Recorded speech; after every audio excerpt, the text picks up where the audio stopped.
Hey, Mikhail Ocean here. Welcome.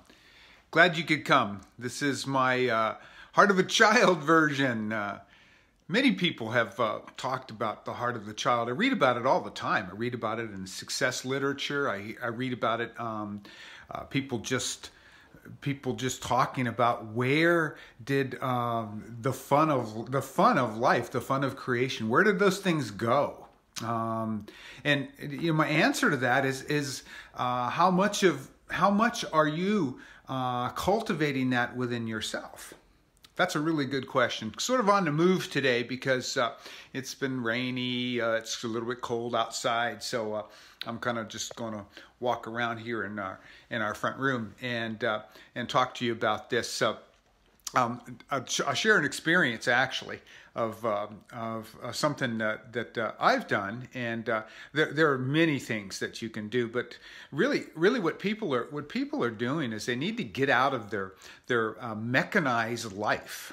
Okay, the reason you can't experience the heart of the child in your day-to-day life is because you don't. You don't do it, and you can. If you decide that you make that important to you, you make that your circumstances important. If that is a value that you have, you want to have that fun. You want to have that skip in your step again. You want to be able to go skipping down the road or something like that, and or you just want to have some playfulness and some fun. Again, and I certainly can appreciate that. I enjoy as much as anybody having a little fun and some lightheartedness. Okay, so that's always a good thing. Makes you feel good, and there's lots of things you can do. You can do some art. You can do some movement, some dance.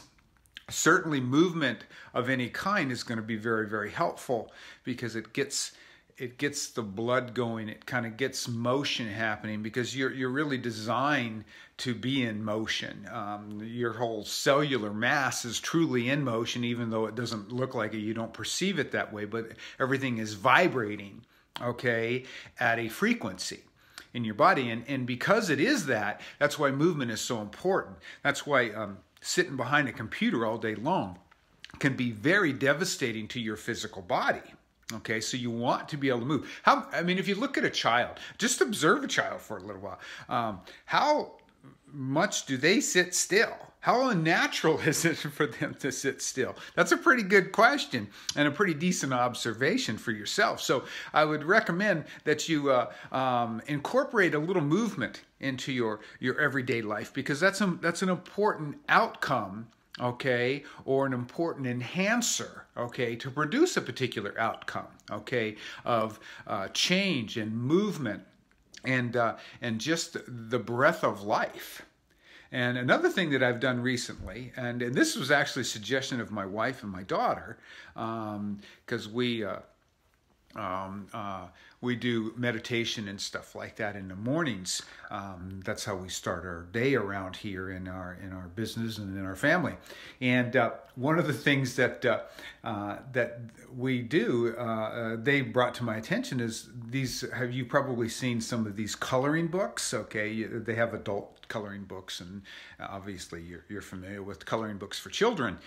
So whatever the version of that appeals to you is good, but you can actually put on some music. You can sit down and you can just get some pen or pencils or colored pencils or pens, I should say, that appeal to you, and do a little drawing or do a little coloring in these coloring books rather, and see if that kind of loosens up your mind a little bit, relaxes your mind a little bit, allows for a little greater creativity.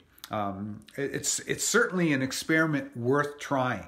I did it, and it feels like it works on a very deep level. It feels like it shakes things up, but it reawakens things inside your mind that are kind of been dormant for a while. That sort of thing. So that's a really fun and wonderful thing to do. So I highly encourage it. I can't even say what it does. There's probably some neuroscientist people that can tell you what it does, but it feels like it works in a very deep way inside yourself. Sort of like, you've probably heard people talk about if your dominant hand, like you write your name, or you write primarily with a particular dominant hand, whether it's your right or your left hand.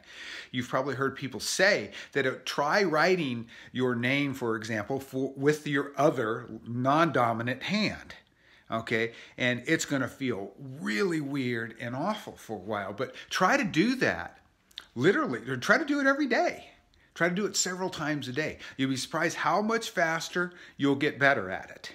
Okay, and it will feel like it's working your brain out, okay, in an interesting way. So that's worth trying too. Write with your non-dominant hand. Get yourself an adult coloring book or a child's coloring book, and play a little bit. You could even do some doodling or some drawing, or do something else creative that's going to help you, okay, manifest an experience of the heart of the child. See, the heart of a child is more than just, this is my concept of it. Okay, that isn't going to help you. It isn't going to help you break through something. It isn't going to help you create that experience that you're looking for, the one that you're actually trying to create. So those are a couple of ideas for you. Maybe as we approach the weekend here, it's right in front of us, where for all of us, and it's something that maybe you'll want to take advantage of with a little free time. I suggest you do it on a daily basis. Anything done on a daily basis is going to help, okay? Don't turn it into a routine, though, okay? Last thing you need, okay, when trying to create the experience of a heart of a child is to create some kind of routine, okay? Because routine has a way of dumbing you down, or numbing you down, I should say, all right? So give that a try. Have a great time. If you like this and you enjoy this, come back and see me again. I do these videos weekdays, and I look forward to the interaction, reaction, whatever you might like to call it. So share a little of that with me. Message me. Ask me a question. Let me know how you're doing, and if there's anything particular that you'd like for me to talk about. And if you like a little bit more to discover your inner, let's say your inner congruencies with your values and stuff like that, I do a free coaching session offered on my website. That's resultsvelocity.com. You can go there, you can complete the application, and you can submit it and see if you can get a free session with me on the telephone. And we can talk about things that could really make some big changes in your life. So, hey, thanks again for coming. Mikhail Ocean. Remember, it's resultsvelocity.com. Go there. Apply for the free session. Okay, thank you. Take care. Bye-bye.